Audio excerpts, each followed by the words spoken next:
Мала е надежта дека пасушите чиј рук на важност не е истечена се со името Република Македонија ќе продолжат да важат и по 12 февруари. Преспанскиот договор не може да се промени со ништо и затоа не е фер на граѓаните да им се дава лажна надеж дека ќе се одложи рокот за промена на документите, смета министерот за надворешни работи Бујар Османи. Тој вели дека институциите треба да се изорганизираат за да им излезат во пресрет на граѓаните и да направат напори за да ги променат сите документи, а и да почнат да се лепат налепниците на регистарските таблички. Јас мислам дека наместо да се концентрираме на давање на лажна надеж на граѓаните, дека ќе ги смениме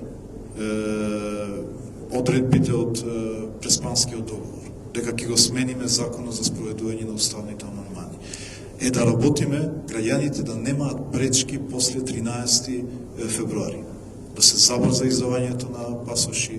да се регулира прашањето да почне налепниците да се лепат на регистарските таблички и мислам дека ова е поздраво, да им се каже на граѓаните ова е обврска која што се провлекува 5 години и да се обидеме до 13 февруари максимално да ги средиме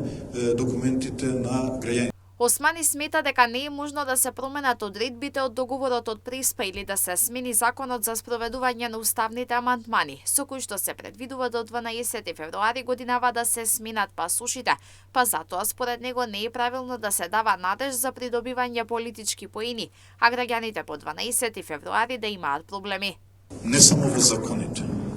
и во законот за уставниот закон за спроведување на уставните амандмани, точно во членот 3 стои рокот до кога важат документите кои што го содржат старото име на државата. А тоа е не повеќе од 5 години од денот на стапување во сила на овие уставни амандмани. Така да, независно од останатите законски решенија, уставниот закон го предвидува ова. Договорот од Преспа е меѓународен договор.